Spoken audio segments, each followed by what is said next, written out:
Salut, c'est Millipat. Salut, c'est Millipat. Salut, c'est Millipat. Salut, c'est Millipat. Salut, c'est Millipat. Salut, c'est Millipat. Salut, c'est Millipat. Salut, c'est Millipat. Salut, salut, salut, salut, salut, salut, salut. Salut, c'est Millipat. Alors, c'est pas une vidéo comme vous avez l'habitude d'en voir sur ma chaîne. Ça, c'est sûr que non.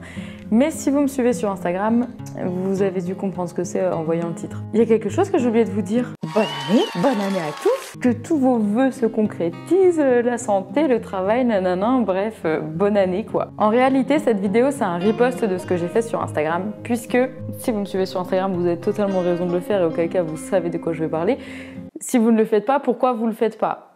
J'ai fait un calendrier de l'Avent sur Instagram, mais pas un calendrier de l'Avent comme on a l'habitude d'en voir. Pas un calendrier où je vous fais gagner des choses, pas un calendrier où je vous partage des comptes, un calendrier où je donne de ma personne pour vous apporter des connaissances. Ça aurait pu être 24 jours, 24 faits sur les animaux, mais non, parce que j'aime encore plus me compliquer la tâche. Et j'ai fait 24 jours, 24 exercices de mobilité ou étirements sur le cheval. Sauf que étant donné que ça pourrit mon feed Instagram et qu'il est très laid comme ça, j'en fais une vidéo YouTube. Comme ça, j'en garde une trace et vous aussi. Alors je vous vois déjà venir, oui mais il n'y a que des chevaux, il n'y a pas de chiens, de toute façon il n'y en a que pour les chevaux tout le temps sur cette chaîne. Vous pouvez tout refaire, vous pouvez tout refaire sur le chien. Comme c'est un repost de vidéo Instagram que j'ai posté tous les jours pendant 24 jours, elles commencent toutes par « Salut, c'est Millipat » comme vous l'avez entendu au début. Du coup, c'est un peu coupé au début, ça s'enchaîne assez bizarrement. Bref, je suis désolée, mais j'avais pas du tout le courage de toutes les refaire pour YouTube. Et vu qu'elles sont faites, je vous les partage comme ça. Alors, on commence par le membre antérieur et on se retrouve juste après. Aujourd'hui, on s'intéresse aux épaules. Prenez le membre de votre cheval et amenez-le devant, le plus près possible du sol, environ 5 cm, tendu et dans l'axe. L'objectif, c'est de faire descendre l'épaule. Regardez.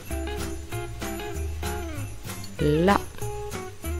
Vous devez visualiser les deux épaules, les deux scapulo-humérales et chercher à faire descendre celle dont vous tenez le membre, comme ça. L'objectif, c'est d'améliorer la mobilité de l'épaule, donc entre l'omoplate et l'humérus. Cette fois, on s'intéresse à l'épaule, on va étirer les muscles de l'épaule. Comme le jour 1, on va tendre la patte devant, mais cette fois, on va la croiser. Donc répétition du jour 1, et cette fois, on croise. On demande une réelle décontraction parce que là, on ne vient pas simplement mobiliser l'articulation, mais vraiment étirer les muscles de l'épaule. Vous pouvez croiser juste dans le trajet de l'autre antérieur, ou encore aller plus loin, s'il le peut. Aujourd'hui, on s'intéresse à un étirement de l'arrière de l'épaule, grand dorsal, pectoral ascendant, etc. On prend le membre et on vient le prendre derrière le carpe ou derrière le genou, avec comme objectif de le mettre parallèle au sol, de mettre le bras parallèle au sol. Et on vient se suspendre au membre pour l'emmener vers l'avant et étirer l'arrière de l'épaule. L'avantage, c'est que, contrairement à si on prenait la patte tendue, on étirerait les fléchisseurs du membre. Et c'est pas ce qu'on veut. On veut juste étirer l'arrière de l'épaule. Donc décontraction, et on travaille les cuisseaux. Et on parle de la mobilité des épaules avec un exercice un peu particulier, tu reconnais parce que j'imite bien, c'est le pas espagnol. Alors je vais pas t'apprendre à l'apprendre, mais en tout cas sache que c'est un super exercice pour aller muscler les muscles cervicaux en profondeur et travailler la mobilité des épaules vraiment dans leur ensemble. Ah oui, je vous l'avais dit que ça allait faire un peu bizarre les coupures en début de vidéo, hein, mais bon, sinon vous auriez eu envie de me frapper si je les avais toutes laissées. Salut, c'est Millipat. Allez, on enchaîne avec le membre postérieur. Et aujourd'hui, on se retrouve pour parler de la hanche et plutôt des adhérences cutanées qu'on peut trouver au niveau de la coxo-fémorale. Pour la trouver, on tourne à peu près ici et il y a une espèce de boule un peu dure. On teste la peau, est-ce qu'elle bouge bien? Est-ce qu'on arrive à l'attraper entre ses doigts? Le palpé roulé, c'est vraiment prendre un bout de peau et le faire rouler entre ses doigts. Donc commencez un peu plus loin si vous n'arrivez pas à prendre directement la peau de la hanche. C'est pas toujours super agréable et il y a même des chevaux qui n'aiment pas ça du tout, donc je te donne une alternative. Trouve un gant ou une brosse à picot, celle-ci moi j'ai eu chez Kramer mais les bleus de Decathlon font parfaitement l'affaire. Prépare la zone en frottant avec la main et avec le poing, puis passe avec ta brosse à picot mais il faut vraiment pas que tu hésites à appuyer, ça fait mal mais ça fait du bien. Il n'y a pas de sens prédéfini, donc frotte dans tous les sens, depuis le haut même si tu peux, depuis l'arrière, bref, regarde. Ça a quand même l'air agréable, hein. On se retrouve au jour 7 du calendrier de l'Avent pour parler des muscles arrière de la cuisse qu'on appelle les fémoro-caudaux. L'objectif, prendre le membre, l'amener vers l'antérieur du même côté le plus près possible du sol. L'objectif, c'est d'avoir de la décontraction. On maintient 20 à 30 secondes comme ça, et regardez, sa fesse gauche qui descend. Là, on a une véritable décontraction du membre. Aujourd'hui, on va parler d'un exercice qu'on a déjà vu, la coxo-fémorale et sa circonduction. On prend le pied et on essaye de maintenir toujours la même distance entre la hanche et notre main sur le pied en fait. Et ensuite, on fait des petits ronds dans un sens puis dans l'autre. Quand le mouvement est fluide, alors on peut augmenter l'amplitude du cercle. On se met plus ou moins en avant ou plus ou moins en arrière, ça c'est le cheval qui vous dira où est-ce qu'il est le plus à l'aise. Aujourd'hui, on reste sur la mobilité de la hanche en parlant de chasser les hanches, mais on va comprendre le bassin avec. L'objectif que le bassin descende et que le postérieur croise sous la masse. Ça, c'est très peu intéressant car ça mobilise uniquement la coxo-fémorale. Si on va vers l'avant, on mobilise l'ilium aussi. Donc l'objectif, c'est bien que le postérieur passe devant l'autre postérieur, mais qu'il s'oriente en direction de l'antérieur opposé. Regardez.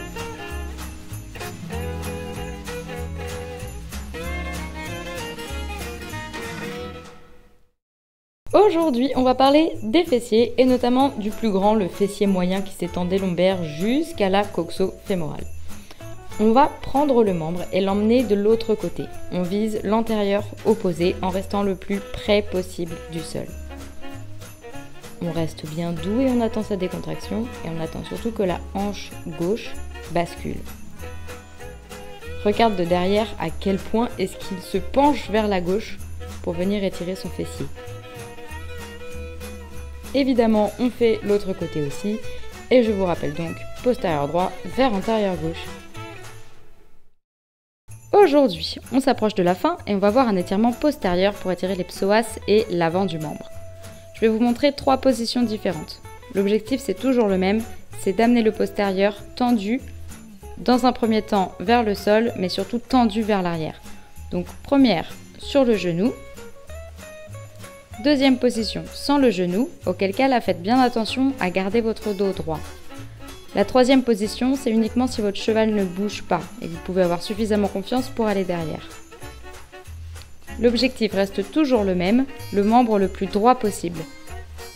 Puis, on va chercher à monter le pied en gardant le membre tendu et regardez comme le bassin bascule vers l'avant. Ah oui, non mais...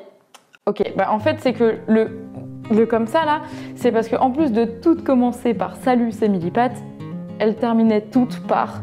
Allez, à vous de jouer et à demain.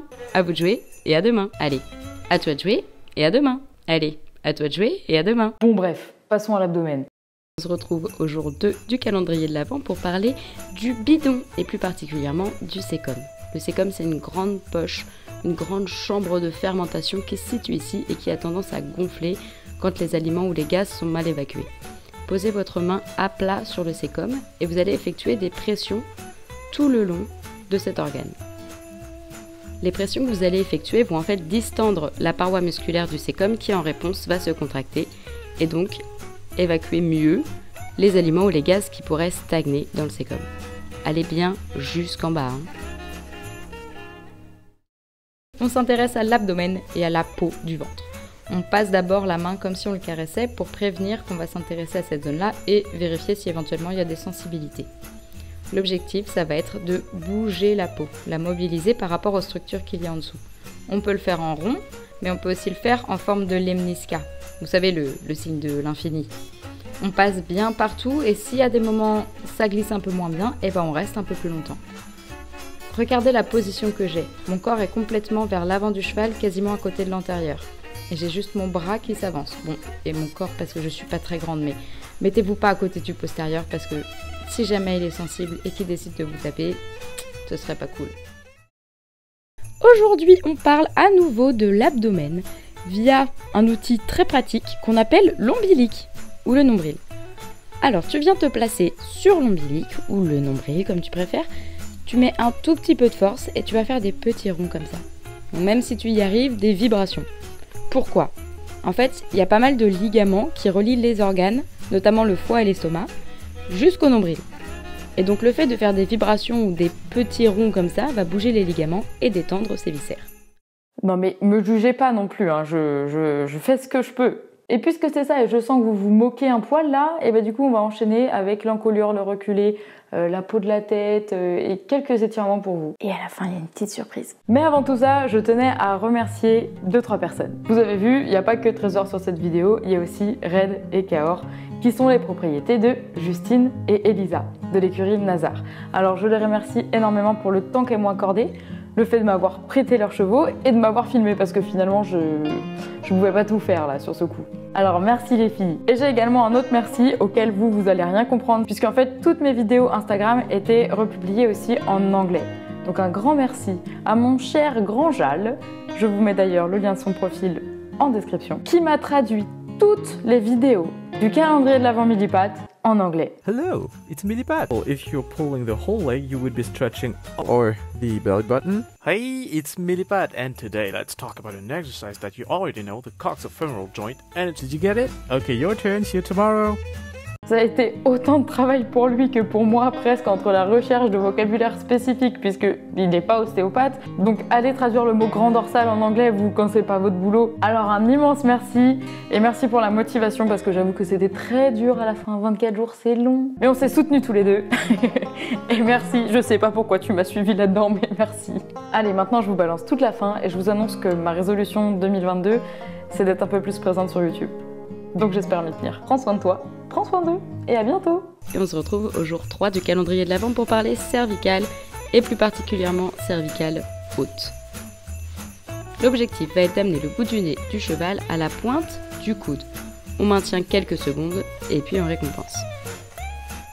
Veillez bien à ce que le cheval enroule sa tête en gardant les oreilles le plus haut possible et pas qu'il bascule pour créer une forme de tablette avec sa tête. Ça c'est non.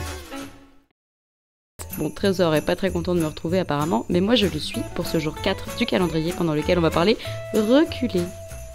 Le reculé, c'est un super exercice tant pour la proprioception que pour la coordination, que pour renforcer les muscles profonds du rachis et du bassin.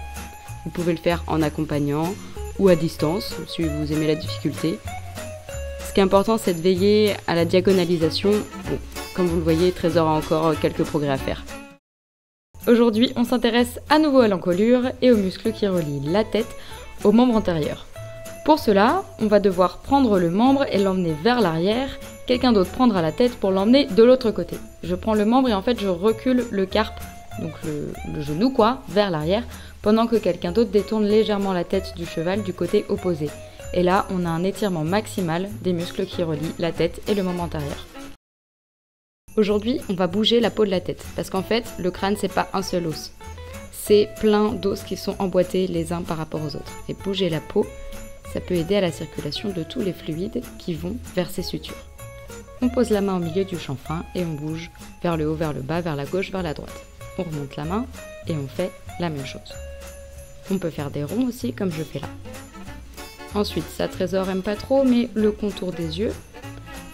Et puis, le bas de la tête en fait, genre au-dessus des naseaux.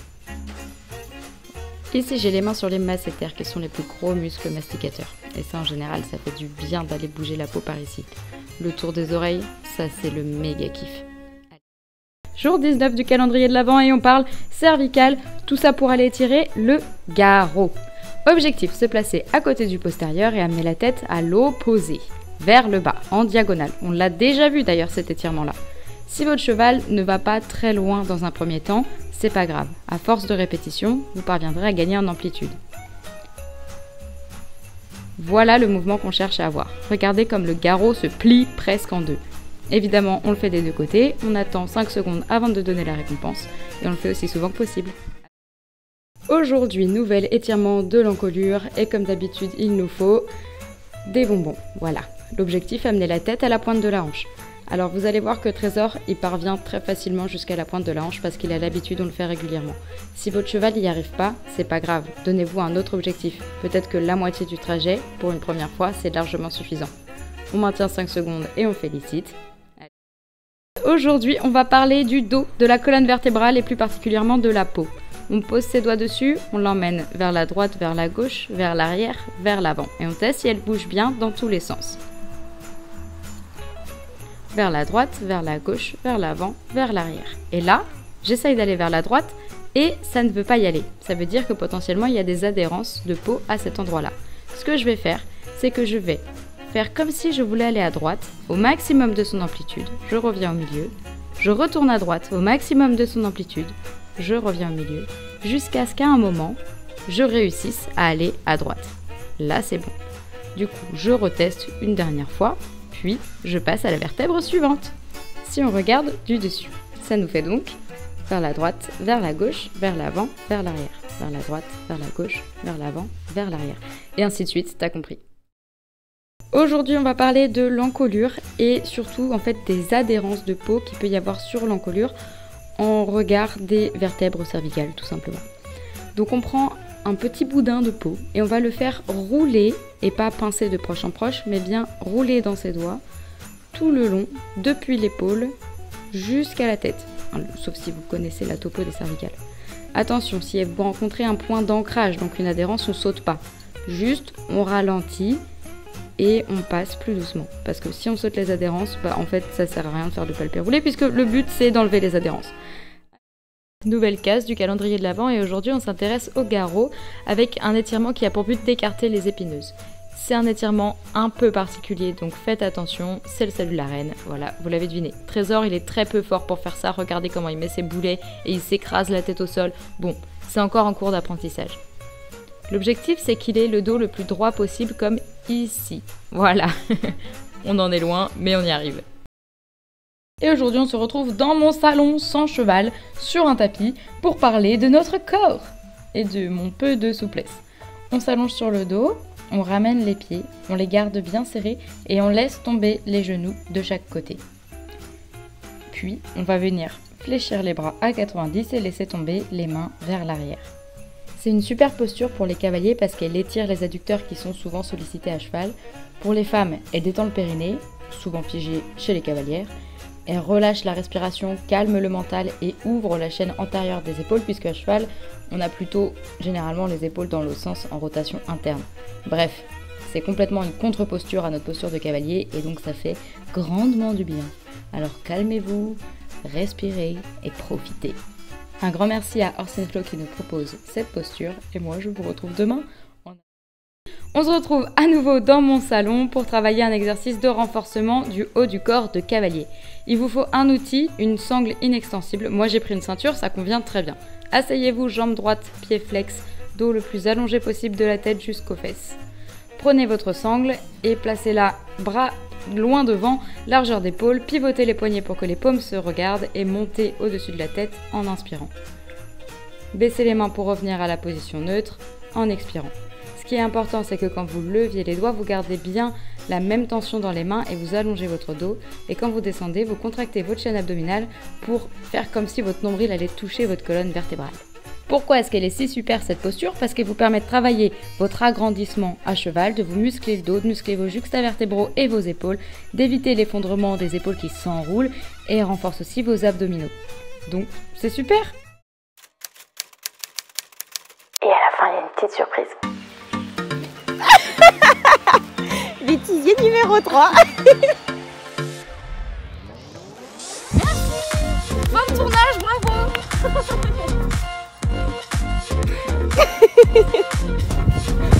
Dodo.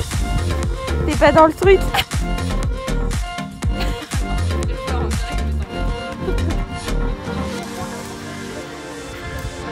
T'arrêtes qui regarde ce que t'es en train de faire, c'est trop drôle. Mais qu'est-ce qu'elle fait dedans?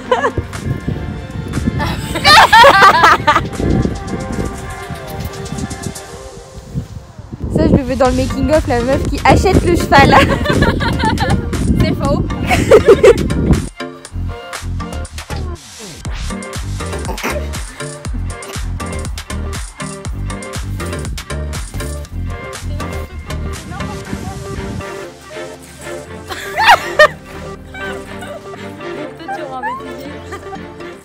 Salut, c'est Millipat. Ah, arrête de la cabriole en tout genre et des cascades. Ah, tu me prends pas la vedette, Red.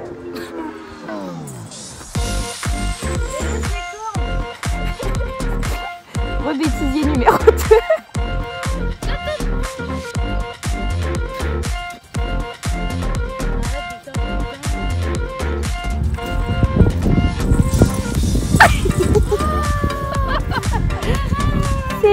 Gaffe.